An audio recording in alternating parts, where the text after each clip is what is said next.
Bismillahirrahmanirrahim. Assalamualaikum warahmatullahi wabarakatuh. Apa kabar soleh-soleha di rumah? Semoga sehat selalu ya, bersama keluarganya di rumah dan tetap semangat. Ya. Alhamdulillahirabbil alamin. Allahumma sholli wa sallim ala nabiyina Muhammad. Alhamdulillah, kembali lagi Ustazah menyapa Ananda melalui video pembelajaran kali ini. Untuk mata pelajaran IPA di kelas 5, materinya adalah pernapasan pada hewan. Tahu ya apa itu pernapasan? Saat ini lagi bernafas kan ya? Iya, Masya Allah, Alhamdulillah. Baiklah, soleh-soleha, apa saja materi yang akan kita pelajari pada kesempatan kali ini? Yaitu alat pernapasan pada hewan. Nah, hewan juga memiliki alat pernapasan. Ada beberapa jenis alat pernapasan pada hewan yang tentunya berbeda satu dengan hewan yang lainnya. Misalnya kucing, sapi, dan kerbau bernafas menggunakan paru-paru. Nah, bagaimana dengan hewan seperti ikan, serangga, cacing tanah bernafas?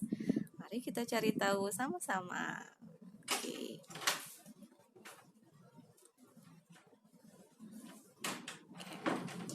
Nah, ini gambar secara keseluruhan ya tentang alat pernapasan pada hewan. Jadi ada burung, cacing, serangga, ikan, katak, dan reptil. Ini bisa dilihat bagaimana alat-alat pernapasan pada hewan. Oke.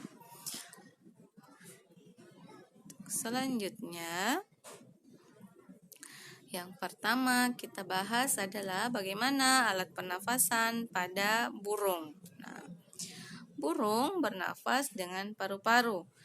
Selain paru-paru, selain menggunakan paru-paru, ternyata burung juga bernafas dengan dibantu oleh pundi-pundi atau kantong udara. Kira-kira manusia punya pundi-pundi udara nggak ya? Ada yang tahu jawabannya?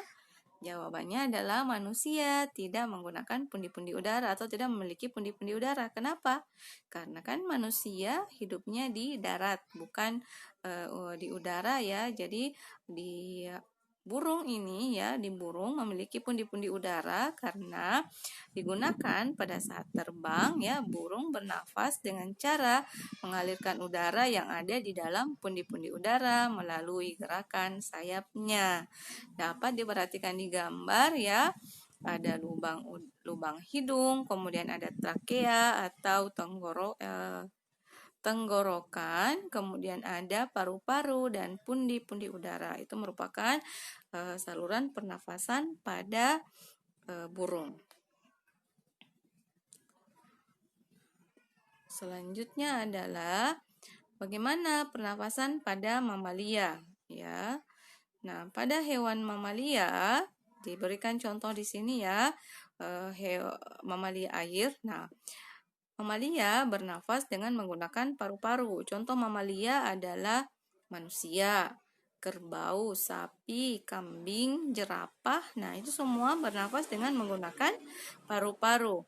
Nah, bagaimana dengan mamalia air? Nah, mamalia air bernafas juga dengan menggunakan paru-paru. Nah, pada saat tertentu mereka akan muncul di permukaan udara untuk menghirup oksigen, kemudian akan masuk kembali ke dalam air menggunakan oksigen yang dihirup tadi. Nah, nanti pada saat merasa oksigennya sudah habis, akan diambil lagi di air. Jadi akan muncul di permukaan air ya. Contohnya ikan lumba-lumba. Nah, itu mamalia air ya. Atau ikan paus. Nah, selanjutnya adalah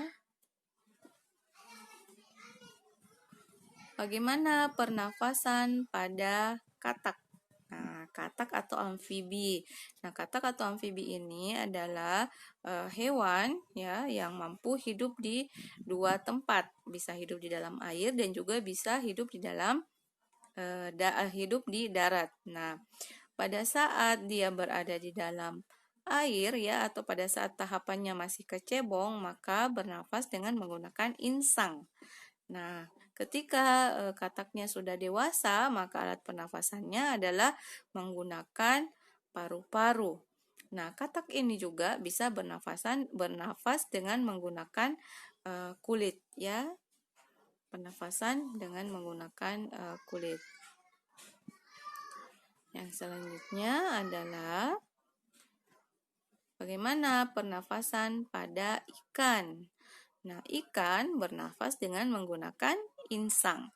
Nah, ketika ikan bernafas di dalam air, maka mulutnya terbuka dan air masuk ke dalam rongga mulut. Nah, pada saat air masuk ke dalam rongga mulut juga terdapat oksigen. Nah, pada saat yang bersamaan selaput tutup insang tertutup sehingga tekanan di dalam mulut insang menjadi rendah dan air akan masuk. Nah, air tersebut mengandung oksigen. Nah, oksigen itu akan diserap oleh insang.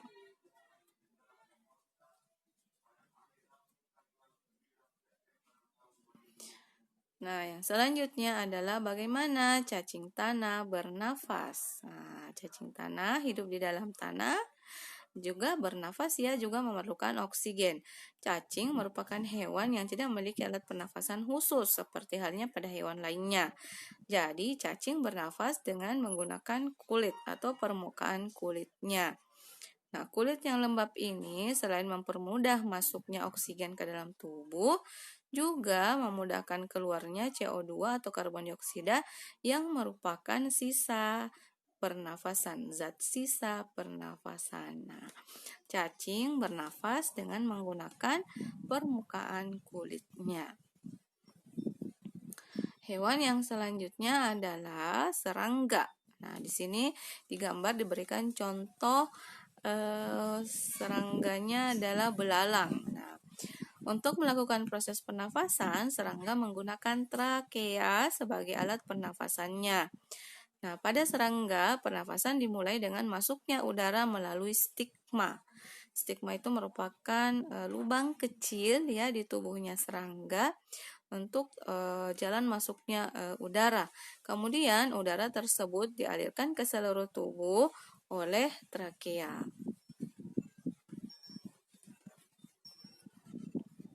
Oke. Alhamdulillah ya. Demikianlah materi yang Ustazah sampaikan pada kesempatan kali ini. Semoga bermanfaat untuk Ananda, mudah dipahami oleh Ananda, insyaallah, amin. Syukran, saleh-salehah hebat. Assalamualaikum warahmatullahi wabarakatuh.